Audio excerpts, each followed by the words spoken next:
It's time for the Double Stop with Brian Sword.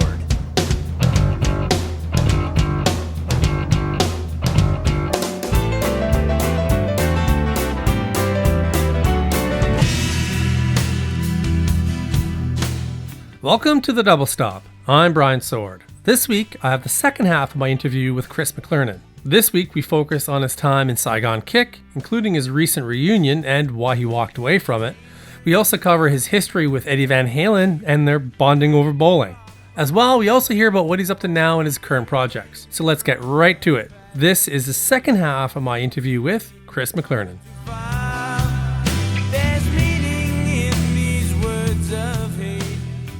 I think Fields of Rape should have been huge. I don't know, maybe the title of it was a problem, but that was a great song. Well, I know.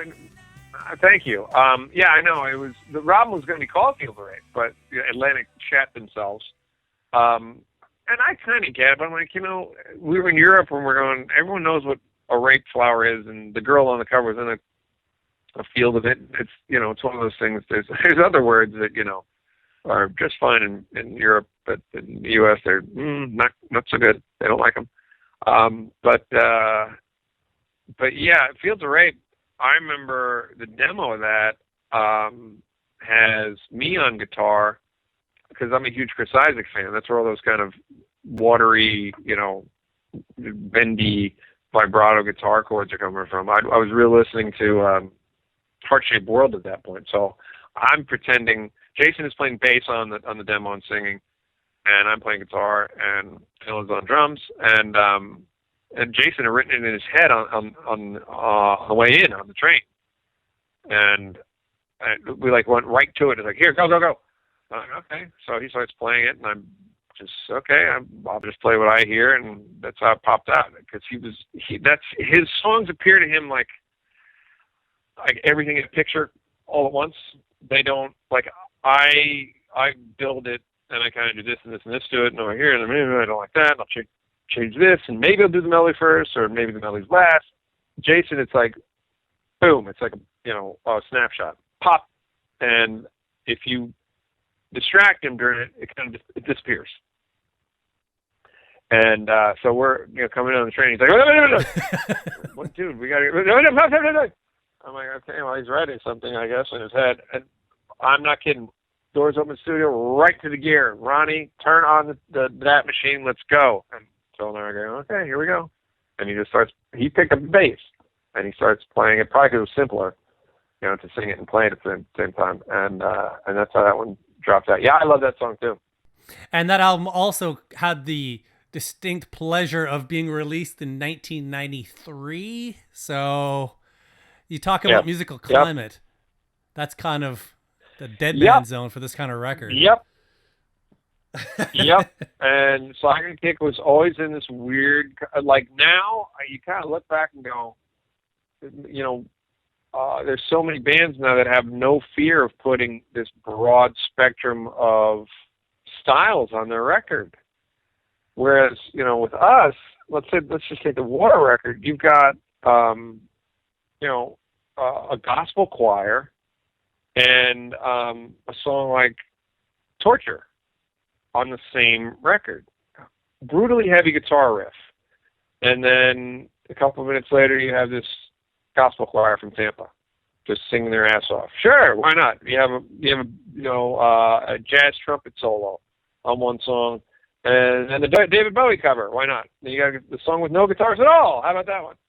And then later, like with Devil in the Details, as I like to say, we were the first band to have a punk song and a samba on the same record. Well, why not? Okay, you got Saigon Kick, which ties into Extreme, which ties into hair metal somehow.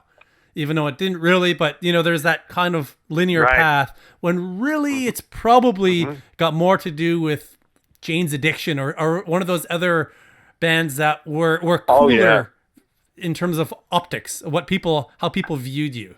Totally. Right, because if you saw the band live, the band was nothing like a hair band at all. And people are like, oh, you guys are a hair band. Look at all that hair. Like, Soundgarden, Alice in Chains, everybody had hair to their elbows until about 94 when everyone went, yeah, let's cut it all off. So you'll see that. Oh, you guys are hair metal. You were an 80s band. No, we weren't. You know, you have to release an album in the 80s to have been an 80s band. That's kind of, a prerequisite, just chronologically speaking. So much like, say, Mr. Big, you're hitting a bunch of success outside of North America, but nothing happens here. Yeah. And you get dropped. Oh, yeah. God, no. Oh, couldn't get arrested. Yeah, Phil and I were working in a video store in Florida, and we had just come back from playing the same place in Indonesia Metallica had played. What the hell? Yeah, right, yeah, and we couldn't get arrested. Phil, we'd be cleaning up at night, and Phil would be, vacuuming, and he'd turn it off. And I'd be like counting the cash at the door, at the drawer, and he goes, "We just played in Indonesia, right?" Yeah. The thing goes back on. Turns up again. That place that's where Metallica and Sting played, right? Yep. We had bodyguards, didn't we? Yes, we did. They stopped the plane that the vice president was on so we could get on in time, right? Yeah. They put our video on all the screens in the airport, right? The arrival and departure screens, yes. The video was on there, yes. Throughout the airport, yes. We're just like, again, this bizarre, parallel universe where we are just going, what? How can the same product be so huge in one corner of the world? Which everyone jokes, Indonesia. It's 250 million people. It's a lot of people. And, you come back to the States and nope, like you said, Atlantic wanted to do with us after a while. It's like, wow, okay. Thanks. Nice knowing you, kids. So let's jump forward to Devil in the Details then. Sure. So you're on CMC, yes, which was just starting up, where they're starting to pick up a bunch of similar acts. Right. Well, actually, we had signed with Pony Canyon first, so the record was done under Pony Canyon's visit in Japan. Yep, right. And then we licensed it through CMC in the States. But yeah, CMC was kind of flying the flag for that era. Yes. Like all Saigon Kick stuff, you're all over the place. Like, you got a song like Spanish Rain, yep. And then whatever, Killing Ground, yep. Right. It couldn't be any more diverse. Yep. And made sense to us. And again, you got to remember these songs, we were doing them in the studio. All around was the first take. Boom. Done. Live vocal, live everything. Bam. What else? Spanish Rain was only a couple takes because I kept making a mistake and yelling over Phil's drum mic, so he had to stop playing. That was my fault. It would have been done a lot sooner. But yeah, Killing Ground, Russian Girl, all that stuff was, ripped right out. 1-2 takes so painfully was actually, that took a while because I had broken my hand at dinner that night and I got the band drunk at dinner. So, because I'd written the song, I was like, this thing's going on the record. I don't care what you guys say, but it's going on the record. And so I got them all hammered. So it took about 9-10 takes on that one just because Jason couldn't play.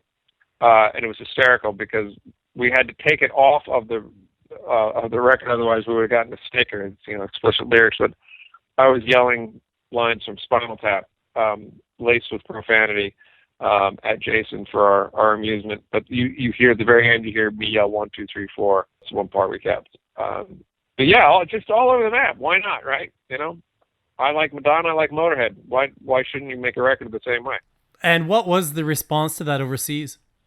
Awesome. Again, I remember, it was, and you're just kind of going, I think in the U.S., because we didn't film a video, that was still kind of, you needed a video. And part of the CMC deal was we were going to get one, and we didn't. So we just ended up touring, Japan and Indonesia and France and Hong Kong, I think we went to as well. And we did dates around the U.S. as well. We did a couple-month tour and, sold out the clubs. We were doing well. It just, I think in this day and age, what hurt us then would help us now, meaning the diversity. I think we were a little ahead of the curve, which is, when you look back, I hadn't listened to the Devil's Details in a while. My brother had put it on when we were having a barbecue. And I'm listening to it, like, God, this is just really good. It just is. Damn it. But what are you gonna do? It's you do want to do good work, and it is. It's. I don't cringe at it at all. It's not like, oh man, what were we thinking? Nope, none of it.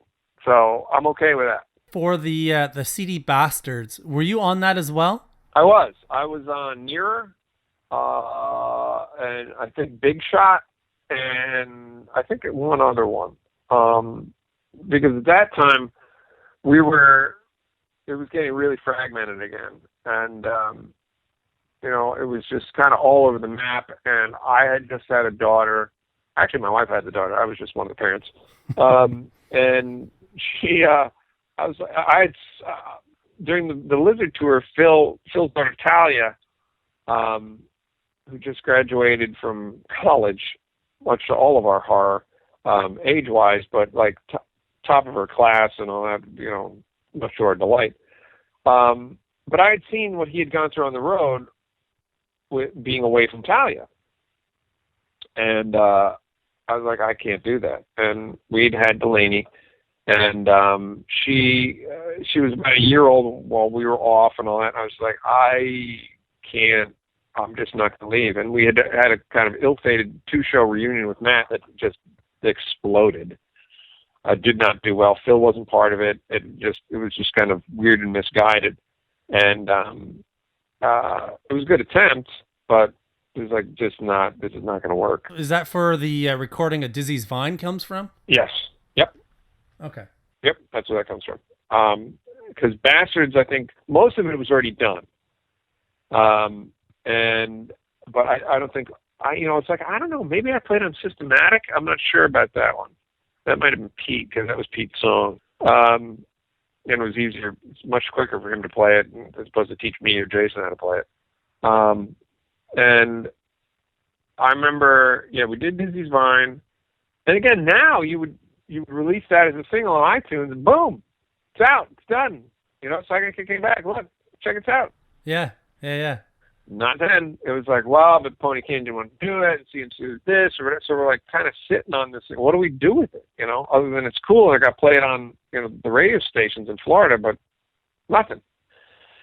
So, I was like, this isn't going to work, and thank you very much. Good night. I'm out of here. So that was, and then I moved from Florida to South Carolina, which is where I am now. So what do you do at that point? You've moved on from Saigon Kick? Yep. World's your oyster? What do you do? World was something. I was so disheartened with the music business and being a musician, and I was 33 at the time. It was something I'd done since I was 14, and I was lucky enough to have done it. I moved away from my town. I said I was going to get signed. I got signed. I got dropped. I got signed again. Got dropped. I met my heroes. I got to be from. I toured with them. It couldn't have worked out any better. I just didn't make a lot of money. I have stories for days. But at that point, I wanted nothing to do with it. So I came up to Charleston and started working for the family company, which that door had always been open. And I had one bass that I kept. It was the bass that played, and Sam Kinison had played, and I think Gene had played it. I was my first bass from ESP, and using it on the Cold Sweat record, using it on Saigon Kick records, went all around the world with me. Kept that one, and I kept the Martin acoustic. Otherwise, everything else, everything must go. Boom, gone, nothing. And it sat under my bed for about 2 years. I wanted nothing to do with it. Didn't really talk to anybody. I was in Charleston, so it wasn't like nobody knew who I was, which was just fine. I went to work and just started, learning business. And as that was going on, and thank you to nepotism, I was appointed president after like a year and a half. But the company was like a couple million in debt because of a change with Sprint's build out. What the company does is cellular and PCS antenna concealment. So I had to learn that business. And then my father said, "Okay, you're president." "Okay, good, thanks. I don't know what I'm doing." But got the company out of debt. We won business awards and blah, blah, blah. And then my brother made the mistake of saying, "Hey, man," because I taught guitar in college. What I didn't do was I didn't have a job delivering pizza or working in bars. It's like, my God, I probably got my cake in Madison.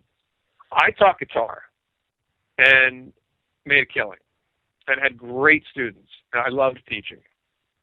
And my brother knew this. He knew I taught and he goes, "Hey, man, I bought a guitar." I'm like, "Wow, cool." He goes, "I want to learn how to play Foolin' by Def Leppard. I know you know it." I'm like, "Well, yeah, it's an A minor and it's this and that." He's like, and he's living in Dallas at the time, so we're on the phone and I'm trying to show him how to play it and whatever. And I'm like, "Oh, right, yeah, hey, I used to be pretty good at this." And then he goes, "Well, I got some other ones I want to learn." I was like, "Well, I don't have an electric." He's like, "Well, so get one." I was like, "All right." So I bought one on eBay, like a Hamer. And I was like, "Huh." And then it just kind of took off from there. And all of a sudden, because for the first time in my life, I was making money. So I'm, all right, well, let me just grab a Strat. What's the harm? Yeah, no pressure anymore. Right, you got it. I'm back to playing because I like it, And so I started playing again. And luckily at that time, Eric Gammons, Mark had already done it, and he had his own company. But Eric was starting a company that did licensed tunes to radio and TV, and film and ads and stuff like that. And I had, said, "Yeah, dude, I'd like to try it or whatever." So I bought Pro Tools, and now with the digital editing and all that, it was like, boom, bam, done. We're out of here. You have an MP3 of the song you want, and I can get it to you as soon as I'm done with it. And so I started doing that. And my sister at the time had said, "How long are you going to stay with the family company?" I said, "What do you mean?" She said, "Because you've cleaned the garage. You've got everything you want in order, and it's this, and it's that, and it's up and running, and you're going to get bored." I'm like, "Oh, no, I'm not going to get bored. No, I'm fine. Oh, this is great." 2 months later, I was out. She totally pegged it. So I quit the family company and started doing the production music, and I've been doing that for about 10 years. With something like that, where it's a new client, it's a new song. Yep. It's never the same day twice, I would imagine, right? Yep. All of a sudden, the Saigon Kick palette is now very useful because I don't have just one thing I always listen to. It was and luckily, again, I play a couple instruments, and drum programming got easier and easier, more and more authentic. And and you didn't have a singer to argue with. You didn't really have lyrics to write either. You could if you wanted, and you would get asked to every blue moon, but it was, nope, I want something that sounds like, I don't know, Silver Sun pickups. Okay, cool. Here it is. Boom, done. You kind of get the production values and you send it on in, and boom, you get a paycheck and it's great. Yeah, you were literally able to do all kinds of stuff. I've done everything. I've had shit on Pimp My Ride all the way to now. I got the theme for the Wahlburgers. So I've had GMC commercials and Dodge commercials and stuff on The Office and all over cable TV. And it's the other nice thing about it is I own the music. I own the publishing and I own the writing to it. That's another thing I learned. I don't, and most artists don't. I don't own my catalog at all. I own the songwriting to whatever I might have written, but I've had people say, "Hey, can we, license whatever off of Devil's Details?" I'm like, I have no idea who has the master, who owns the master. Like, what do you mean? I thought that's yours. Nope. What about Jason? He doesn't know it either. Nobody does. Yeah. Well, not no one in the band. Follow does. that one. Yeah. Oh my goodness, I can't even imagine trying to track that. CMC's gone. Right. I would think you'd probably have to go back to Pony Canyon. Japan? Yeah. Yep. Yeah. I would think that's where you'd have to go. Yeah. And as soon as they hear that, they're like, right, okay, forget it. Yeah. And yeah, but that's what I can say. But I can come up with something that sounds a little bit like it. I kind of know the recipe. But it's not like I get that all the time. Matter of fact, it's kind of interesting when someone actually does know, because we're in, like you said, that kind of that weird area, 93, 94, before there was a lot of video of us, before there was no Devil in the Details videos, official ones. So we're in this kind of dark ages of notoriety, and some people who know who we are lose their mind, and some people are like, who?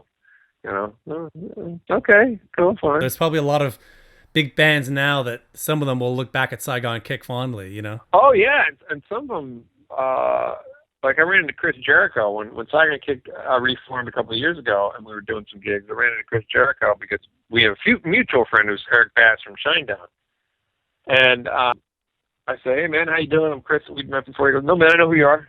And he just rattles off my CV. I'm like, wow, yeah, you do. I even saw Cold Gin. I'm like, holy shit, wow. There. Because I think it's great. Who else was? Someone else was going off about it. You're just kind of like, wow, really? Cool, thanks, man. Because you just kind of, we were just doing what we were doing. It's not like today where every move is tracked, whether it's Twitter or Instagram or Facebook or someone's phone or whatever. That we didn't have that. As far as kind of the notoriety thing, you were into a band, you were into the band, and it's kind of funny now. Like we were somewhere recently, my wife and I, and this woman about our age comes just storming up and just starts going off about how Saigon Kick was one of her favorite bands. And we're in a group of people that kind of had heard I'd done, I was in a band, which I always play it off like, yeah, I was in a band, whatever. Because trying to explain it, you kind of look like a douchebag. It's true. If they don't know, or they like to say, oh, well, were you ever on MTV? Yes, I was on MTV. Yeah. Oh, yeah. No, we were popular, really. Totally. Really, we were popular. Totally. I swear. Or like you tell a couple stories at a barbecue, like you just went from, I'm just saying what happened, but, people looking at you like, great, show off, dickhead. I was telling a nice story about my fishing trip last weekend, and you got to ruin it with, going to, Valerie Bertinelli's birthday party. Yup, yours, asshole. You're kind of like, oh, sorry, I had a life that wasn't like this one. But so it's kind of funny, like with my kids, like Delaney sang on Shinedown's "Cut the Cord" single. So when the song starts, there's this phrase, freedom, la la, freedom. That's Delaney, and it hit number one last 2 weeks ago. I think it might still be number one on Billboard Rock Charts. So like, okay, look, and McLernon finally hit number one. But she and my son, they sang on another one. Her name is Alice from the Alice in Wonderland movie. And I remember my son saying, Dad, no one believes me that I sang on it. I said, well, Graham, all they got to do is just pull it up on iTunes, and there you are. But they don't believe that's me. This is frustrating. I said, well, buddy, and he's like in fourth, fifth grade. I said, you got to think about it. Why? We're back to Quentin Tarantino. It's outlandish. How would a kid in your class even conceive of the fact that you would have been singing on a song that's in a movie? You're just a kid in Charleston. And he's kind of looking like, yeah, but, and I was like, but that's kind of what you got to deal with. And so it's the kind of weird, Saigon Kick very much has that same kind of weird anonymity that you either you really get it or you really don't. I had one neighbor who was like, oh yeah, man, blah, blah. And he said, I'll go check it out. I was like, okay, cool. So he goes home. Apparently, he tells me this later, and he plays, finds Love Is on the Way on YouTube and plays it. his wife comes running in from the other room screaming, "I love this song. I haven't heard it in forever." And he's like, "You're kidding me." He's like, "No." She starts singing along with it. And he's like, and he's telling me this later. And he goes, "Dude, I couldn't believe it." I was like, "Oh, yeah." And he goes, "You realize that's Chris. He's right down the street." She's like, "What?" You know, she met me a half dozen times. I had no idea. Oh my God, oh my God, oh my God, oh my God. You know, so of course, next time I see her, "Oh, I had no idea. I had no idea." I was like, "Oh, why didn't you tell me?" He's like, "Why would it bring that up?" You know? Exactly. It's like, you know, the only thing I can compare it to is I'm a big baseball fan. And in 1990, the Cincinnati Reds won the World Series. Most people have no idea who the shortstop was. But you know what? He was in the World Series, and they won it. They swept. But he knows, and baseball fans know, and it's kind of like how I'm looking at my career. You know, I know it, and other people know it, but you know, not everyone does. Okay, that's fine. You know, again, I got to do what I wanted to do. I was lucky enough. And can you tell me a little bit about the reunion? Sure. We it took a while to get off the ground. We just a friend of mine who has been through a couple of these reunions as a tour manager, Poison, Cinderella, and somebody else. Now I want to say Foreigner. And he said, "Here's how it's going to go," and he called it to the T. He said, "You're going to get on the phone, and you're all going to talk, and it's going to be kind of fun. It'll be a little weird, and then someone might storm off." Okay, that happened.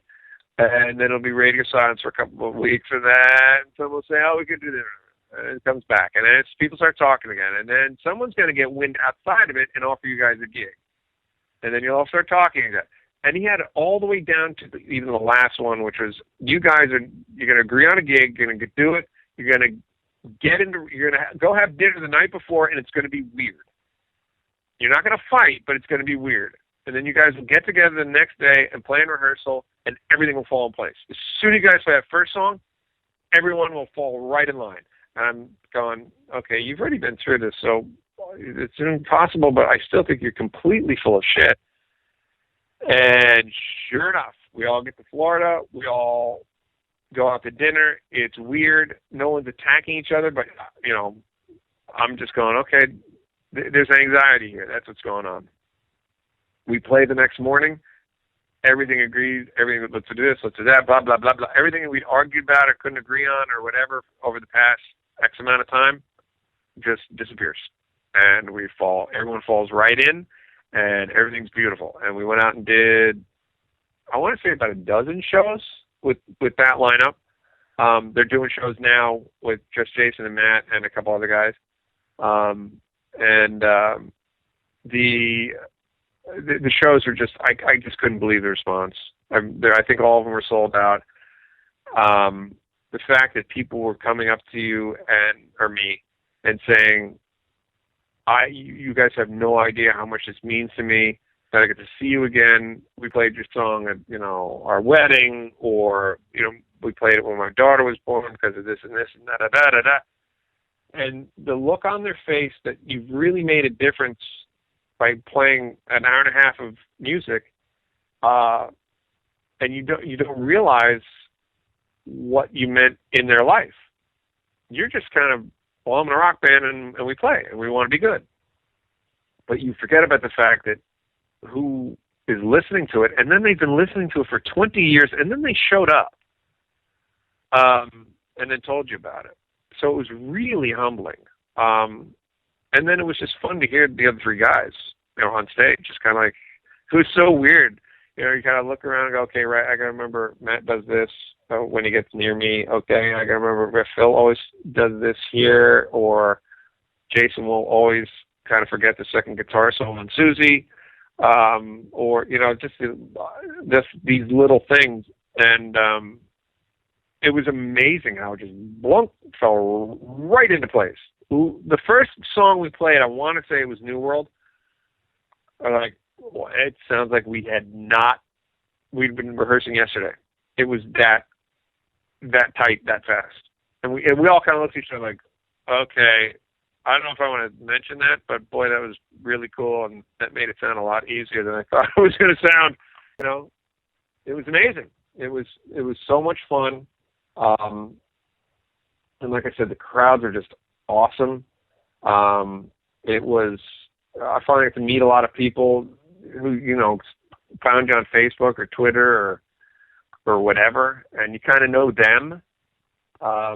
They're a Carolina Panthers fan, or they've got a boat and they always go fishing or whatever. So there's this level of communication that wasn't there 20 years ago, 15 years ago, whatever. And it's cool.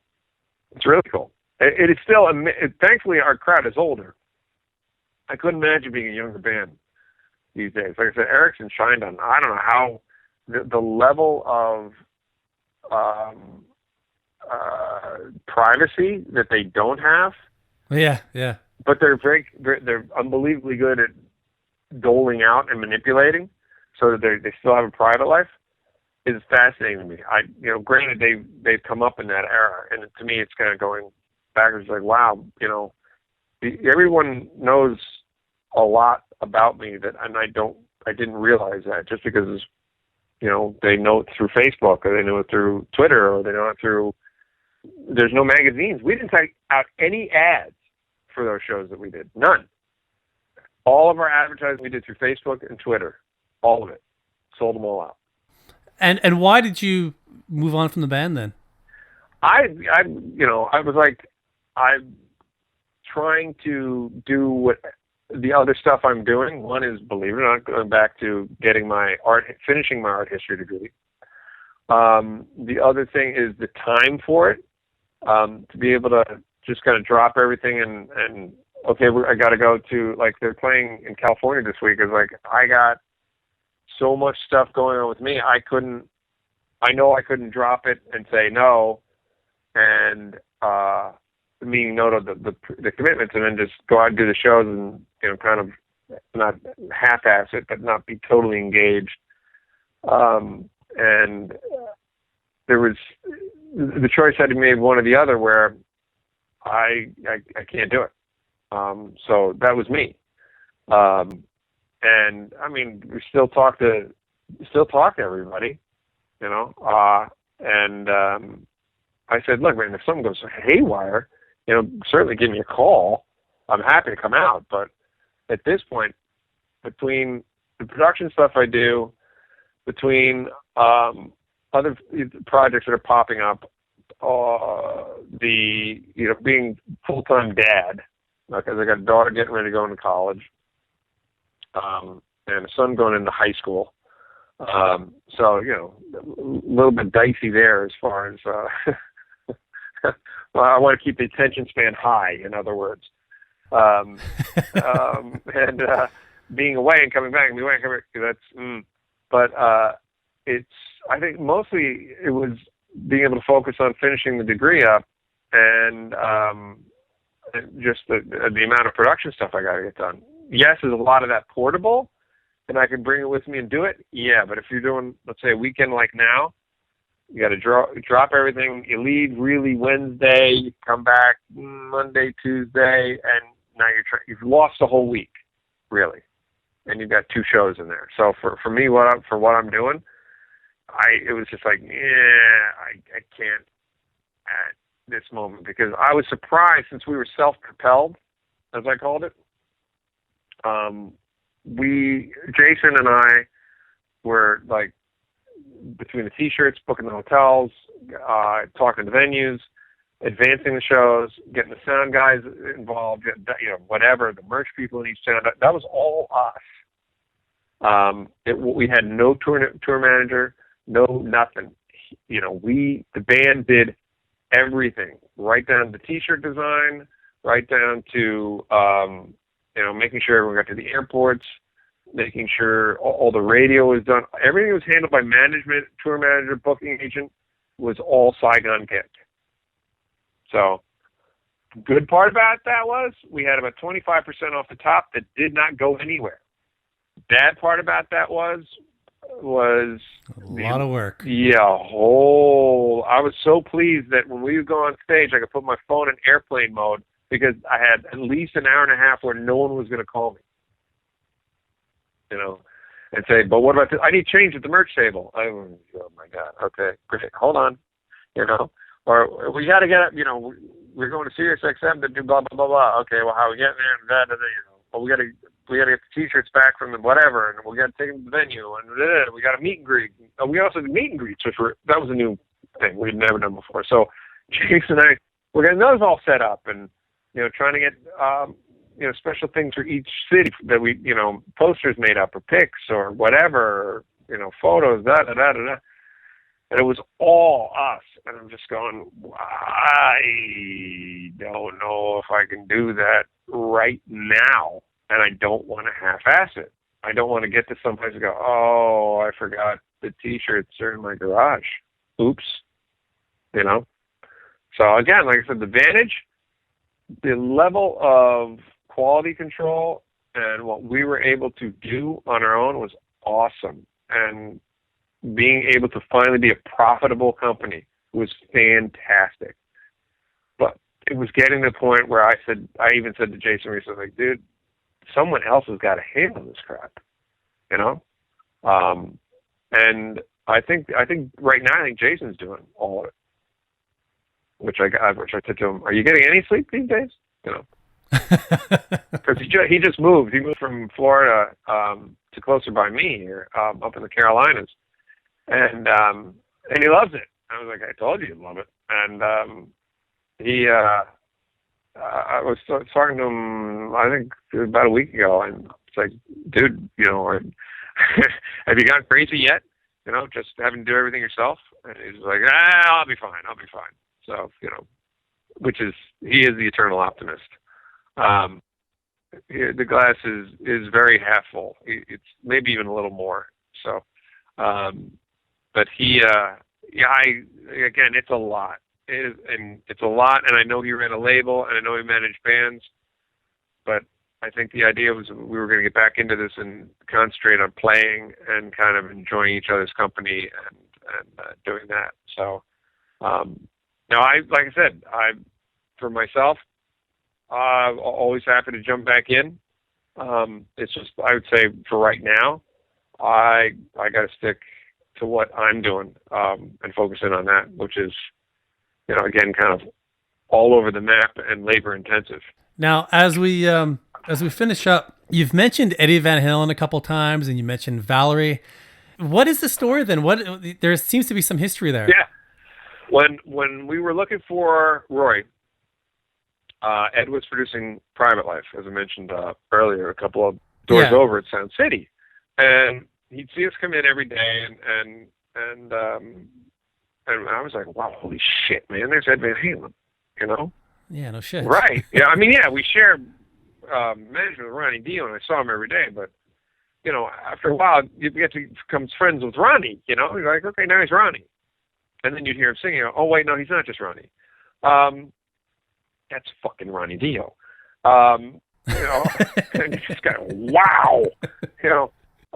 Who, as an aside here, absolutely one of the most amazing mentors I ever had in the business.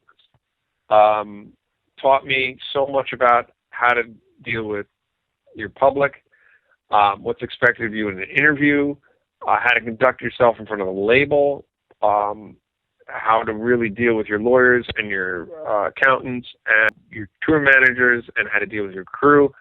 He could not have been more forthcoming and generous to me as a rookie. No reason to be. I was a baby band in Wendy's stable when I was the bass player. Now, granted, he played bass, so maybe that was it. But I learned so much from Ronnie Dio. But we were, but he was, like I said, we went and played darts all the time. He was Ronnie. We go to Indian food and have fun. So we're walking in one day. I was walking out of Sound City, and I was singing High Wire by Badlands, just really loud and really high, and this kind of this fuzzy-headed guy on the old Motorola brick phone whips his head around. He's like, yeah, he was facing me, and I just basically sang into his phone call. And I saw what he did, and I was like, oh shit, here's my manners. So I walk over and I'm so sorry. I didn't mean to do that. I apologize for being loud on your phone call. And it turns around and it's Ed, and he's like, "Oh man, it's okay, no problem." I'm like, "Holy shit! I just met Ed Van Halen." But I didn't think this is the way I'd meet Ed Van Halen. I just didn't. I thought maybe we're show or hey, dude. No, I'm being an idiot, and he's being polite back to me. So I walk over across the parking lot into Sun City proper, and Ed comes back to his call or whatever. And a couple of days later, we keep kind of seeing him around, and he's just sees us. But I think he's keying in on the fact that Anthony and I just always show up and we always play. So we come by one day, and he goes, "Hey, I heard you guys talking the other day. You guys bowl?" I was like, "Yeah, we bowl all the time. We've done Jerry's." And I kind of looking like, why the hell is this a subject of conversation, And he goes, "You got your own bowl and your own shoes?" And I was like, "Oh, no, And he goes, kind of like, "I got one up on you fuckers." Kind of want to think of like, okay. So he goes, "Well, let me know when you're going bowling again, because I'll go with you." And I'm going, "Are you kidding me?" And he goes, "Give me your phone number." I'm like, "Okay." And I was like, "Okay, good lesson here." He didn't say, "Here's mine." He's like, "I'll call you."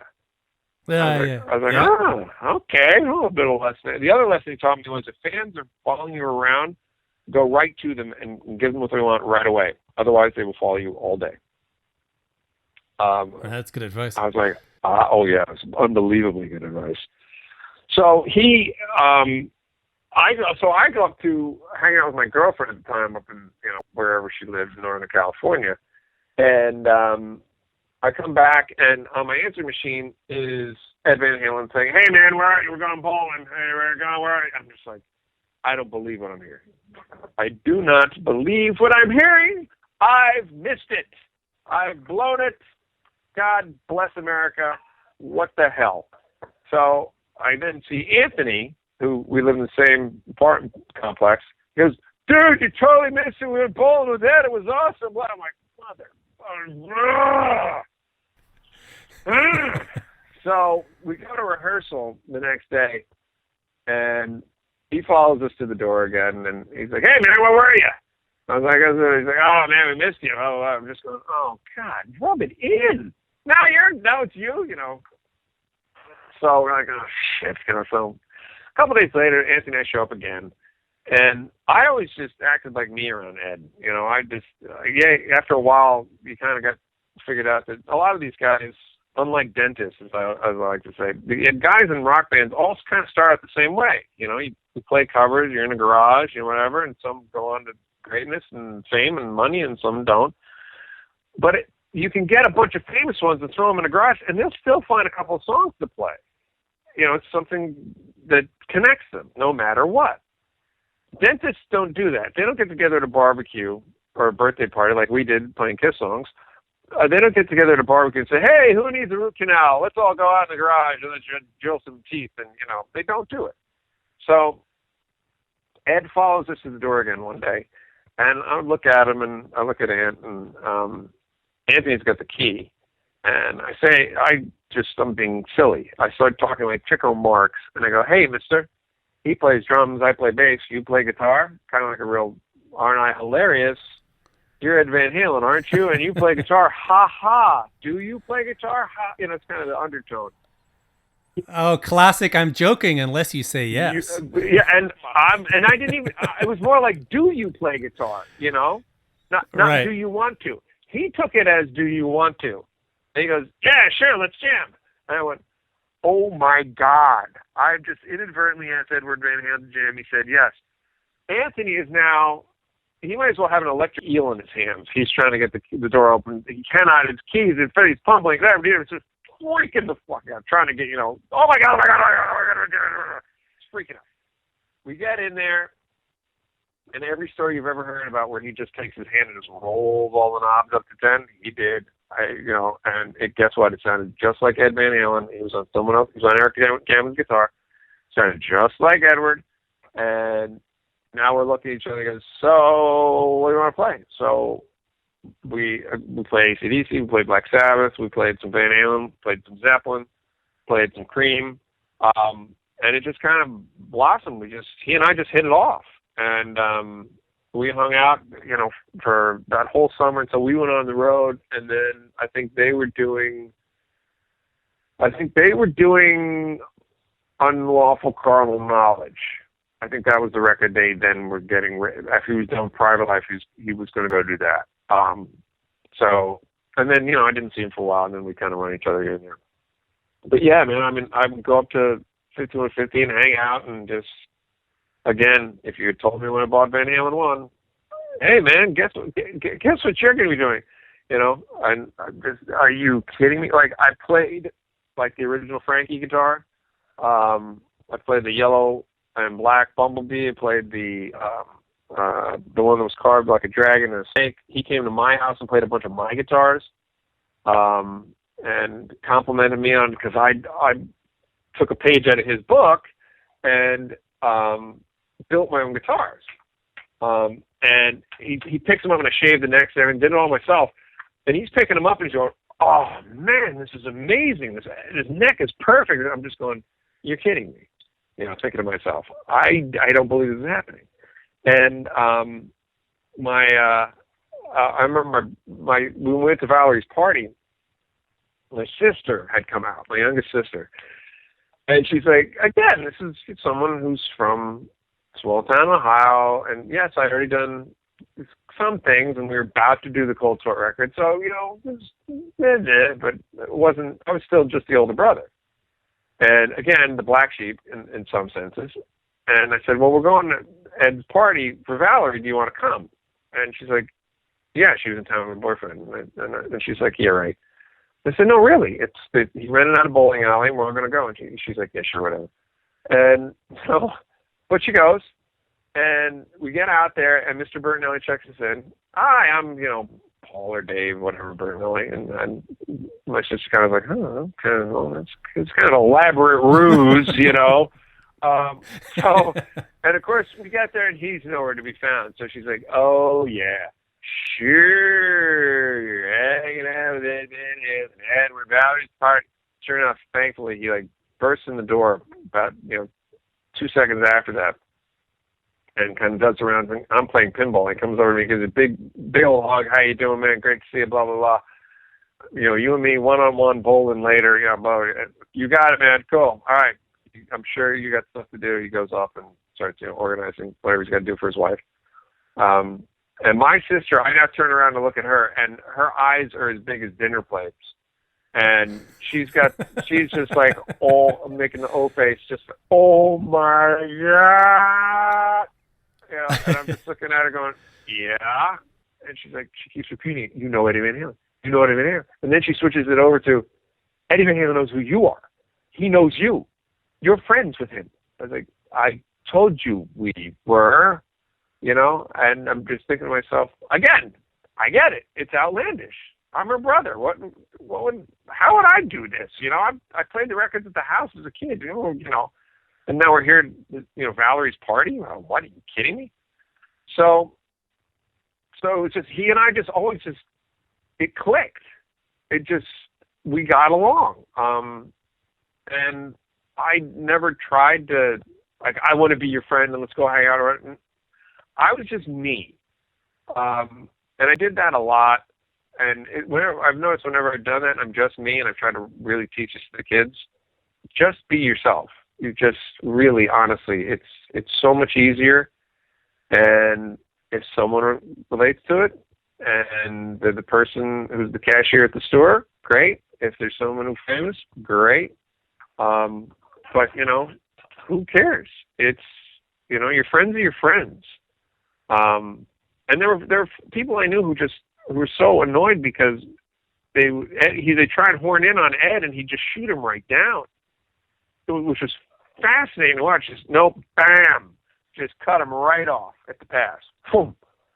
And then, I'd report back, "Yeah, where were you?" Ed and I went to Gibson. We were hanging around, doing whatever. How come you're hanging out with him? Almost like, "Hey, I'm the cool guy." Kind of funny, And I'm just like, "Dude, I don't know. I'm just being me. I like music, and we get along. He likes to bowl, whatever. He's a nice guy. Everything's fine." And it was, I think part of it too, part of the reason I got along with him was I'd tease him. He had a good sense of humor. Has a good sense of humor. But like anytime he'd kind of give me an opening, I'd just, kind of needle him a little bit. And, like we were Gibson, he's like, they were trying to take advantage of a guy like me. I'm a guy, and I was like, you look like a guy of Dutch descent, and he just started laughing. And what was another one? He was talking about Alex, but he wasn't saying Alex. He was like, my brother this, my brother that, my brother that, my brother that. And you really got to meet my brother. My brother's this. Just not copping to the fact that I know who his brother is. He's kind of the other Van Halen part. I know, what kind of heard of him. So I go, your brother. He goes, yeah. I go, doesn't he play drums in your band? And this guy goes, all right, okay, I got it. Like, you got me. I was trying to be cute. You busted me. Sorry.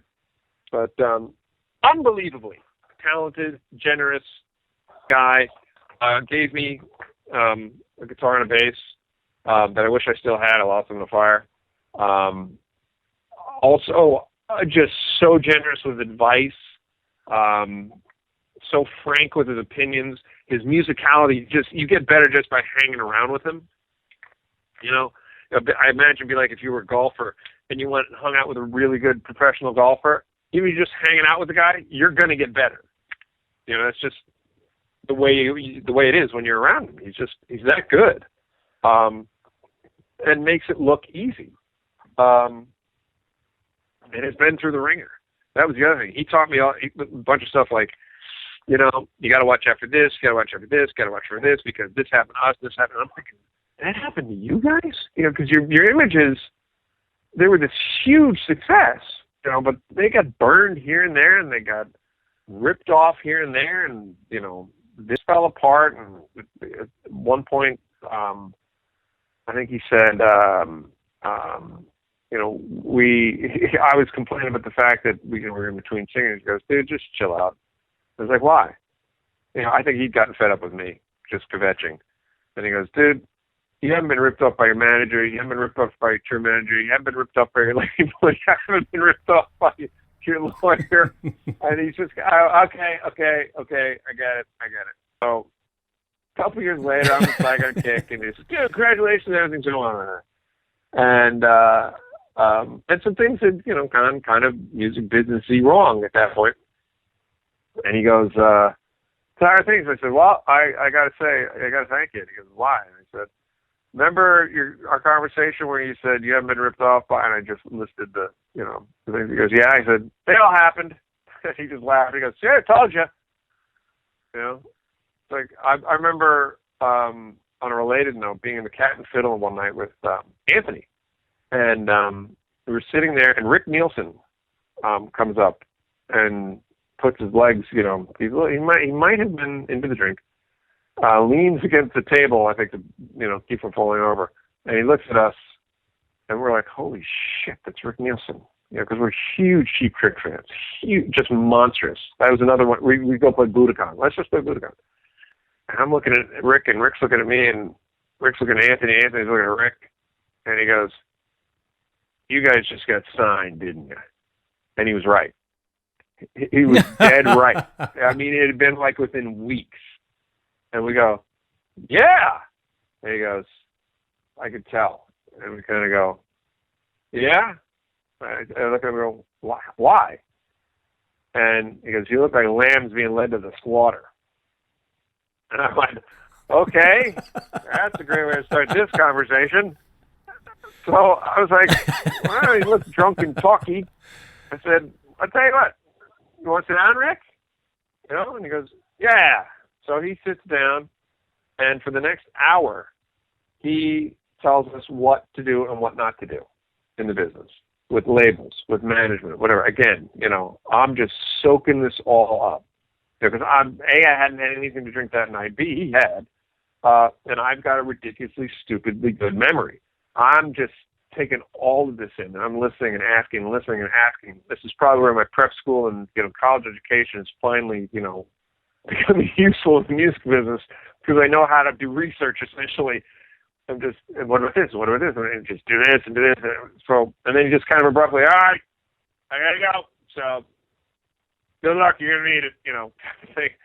It kind of wanders off. And Anthony and I look at each other like, holy shit! Do you believe what just happened? So again, all of it comes true. I see Rick 8 years later, 10 years later in Florida.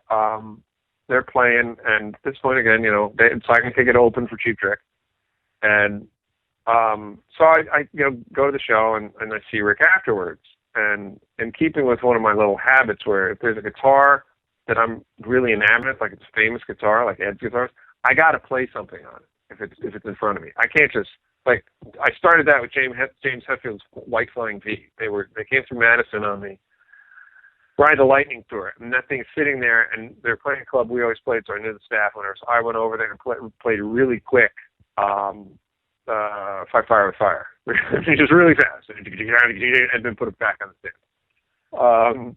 So with Nielsen, I crack open the case of the 5-neck guitar and have my buddy hold the edge of the case up, and I kind of lift the neck out, and I play the riff to Stiff Competition, and then put it back in, and then lock it up, walk away. So I see Rick. And see, this is what you do when you don't do drugs. See, that you do things like this instead. And I see Rick backstage, and hey man, all right, I'm going to see what I do. I go, okay, ready for this? And he goes, what? And I describe the situation, and he kind of blanches a little bit. Like he probably doesn't know what I'm going to say to him. Like I said, about 8-10 years ago, I was in the Cat and Fiddle, da-da-da-da-da. He goes, were you Saigon Kick? I said, no, it was a Cold Sweat. And he's like, who? And I said, exactly. And he goes, he kind of looks at me and goes, yeah. And I said, everything you said came true, and everything was useful. And I just want to say thank you, because I really, really appreciate it. I appreciated it then and even more now. And you can see he's kind of uncomfortable with it. It's kind of like he wasn't expecting it. And he's kind of got that snarky Rick Nielsen, yeah, I'm crazy, I'm going to wise for you. But he kind of didn't know what to do with the genuine thanks. And he goes, yeah, no problem, you're welcome. And he goes, was I drunk? I said, you might have been. He goes, you probably were too. I just kind of made a face or whatever. But it was things like that seemed to happen all the time, and it just I just felt so lucky. Again, I got to do this. I got to go out and from your first question, what got you started? I wanted to do it. It was fun. It felt right. So I kind of kept that all the way through, no matter who I ran into, wherever we were. What can I learn here? What can I do that's new here? That was one thing great about Jason Bieler. I mean, he's got a lot of great things, but if we were on tour, and we did this on the last run, we're in New York, we got a day off, I can count on him. You want to meet in the lobby 20 minutes? Let's figure out, let's go do something. Okay, so we did. Didn't matter if it was Singapore or if it was Davenport, Iowa. Let's go find something to do. Let's go and let's not sit in the hotel. Let's just get out and, take advantage of the fact that we're lucky enough to be roaming the world and on someone else's dime playing music, and fame and money's an accident, but if you're good at it and your work stands up, you know what? It turned out all right. I'm pretty happy with it. That was Chris McLernon. Thanks for listening. If you want to dig into the archives of past episodes, check out thedoubletop.com. My contact info is there, so send me an email with your guest ideas. I'd love to hear them. Until next week, I'm Brian Sword. Thanks for listening.